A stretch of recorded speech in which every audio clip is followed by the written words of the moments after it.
¿Qué tal, doctor Noblecilla? ¿Cómo está? Muy buenos días. Buenos días, Rodolfo. Qué Gracias gusto. por esta nueva oportunidad. Qué gusto, doctor. Voy a empezar la entrevista haciéndole una pregunta de repente incómoda, pero es una pregunta que quería hacerle. Cuando yo lo leo en las redes sociales, siempre, casi siempre, si no es siempre, estoy de acuerdo con usted. Y lo sigo por eso ya desde hace tiempo. Y me gusta la forma como escribe y a veces comparto sus opiniones. Pero esa posición suya, que yo, digamos, me felicito de tenerla y de ser coincidente con mi posición, digamos, es distinta a su posición en el ámbito legal. Entonces, entiendo que así debe ser, ¿no? Uno en su profesión de abogado tiene el derecho de asumir la defensa de quien considere, pero creo que políticamente hablando no se condice con los, digamos, twitters que usted manda. Entonces, ahí hay una suerte de conflicto de intereses o de repente es un prejuicio de mi parte, doctor. Gracias por la pregunta, mi estimado Rodolfo. Más que un conflicto de intereses, yo creo que existe o se devela un solo interés, y el interés que a mí me motiva como abogado es el mismo interés que me motiva como persona, es luchar contra la corrupción, es devolver o intentar con mi mínimo esfuerzo, como un hombre más, como un ciudadano más, que tiene la oportunidad de poder no solamente decir, sino de poder actuar. Cuando se habla de mi posición de defensa, que todos tenemos derecho a la defensa, eso es innegable y es constitucional y está dentro del ordenamiento de los derechos de la persona, pero también quiero aprovechar, Rodolfo, Sí. Yo soy abogado penalista, es cierto, pero yo escojo a quién y a quién no defender. En el caso de mis patrocinados, el camino por donde mi defensa se acerca es el camino de la verdad, es el camino de la responsabilidad social, es un camino, como vuelvo a repetirte, de lucha frontal contra la corrupción. No va a existir en mí nunca una suerte de contubernio, una suerte de complicidad en favor de la mentira, porque finalmente esa mentira está haciendo un daño social muy grande, que se llama corrupción. Entonces, no sé si con esto, de alguna manera, he podido aclararte o disipar ese perjuicio o esa duda que mantenía. No, está claro, doctor Noblecilla. ¿Cuál es su impresión, ya yendo al asunto por el que lo convocamos, respecto de este acuerdo que se logró anoche entre las clínicas y el gobierno, digamos, luego que en la tarde el presidente anunciara todo lo que sabemos, el asunto de intervenir algunos de estos nosocomios privados? Correcto.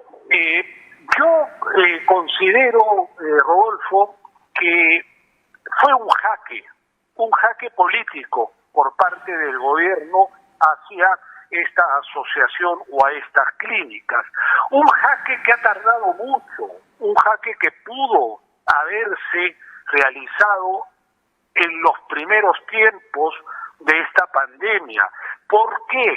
Porque no me dejarás mentir, y tú lo tienes más claro, cómo fue el comportamiento de las farmacias que prácticamente monopolizan, cómo fue el comportamiento de las clínicas privadas, no es de ahora, ha sido desde un comienzo, desde que este virus empezó a azotarnos y se volvió un enemigo de la patria, un enemigo del Estado.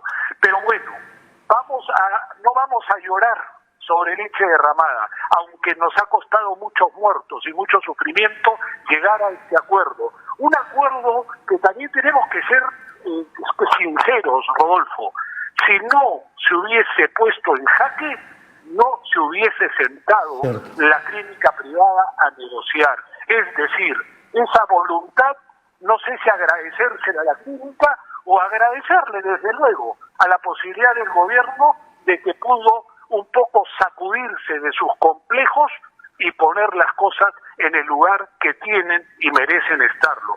Rodolfo, hoy escuchaba temprano a Monseñor Castillo, un hombre de fe, primado de la Iglesia en nuestro país, y la verdad que coincido plenamente en que es momento de repensar la propia Constitución de 1973, en donde nos tenemos que preguntar si es la persona el fin supremo del Estado y de la sociedad, o si es el dinero, o si es el mercantilismo, o si es la economía los fines supremos de la sociedad.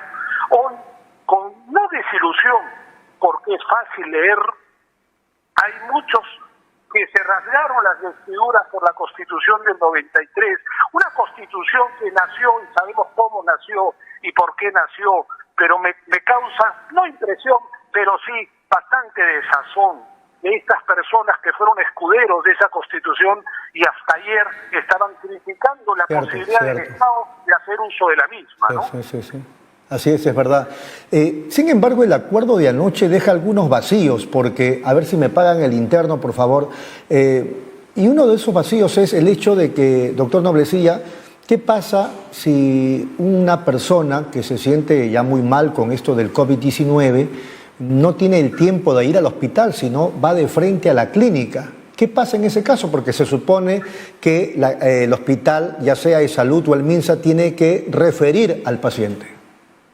Sí, es correcto. Las noticias que yo he tenido oportunidad de leer y estar al tanto son de alguna manera incompletas.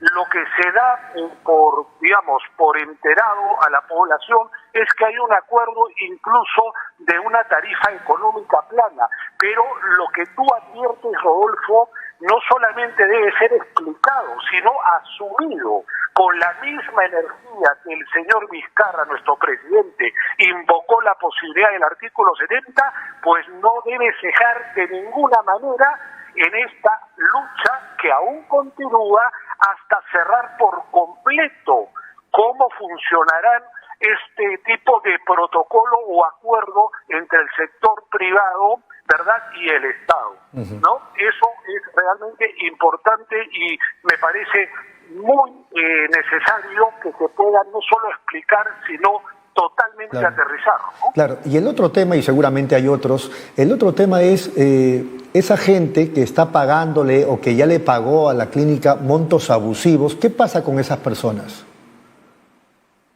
Bueno, yo me imagino que dentro de este acuerdo tiene que haber más que una compensación, tiene que retribuírsele o devolverle una diferencia ¿no?, que ya no tendría coincidencia con el acuerdo. Es decir, este acuerdo, en ese sentido, Rodolfo, tendría que tener un aspecto, una característica retroactiva.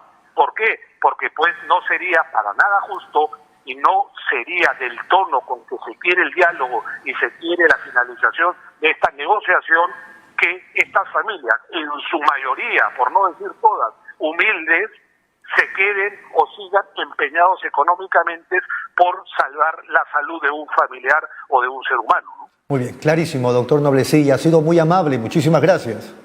No, gracias a ti. Un fuerte abrazo y muchas bendiciones. Fuerte abrazo también al doctor Noblecilla.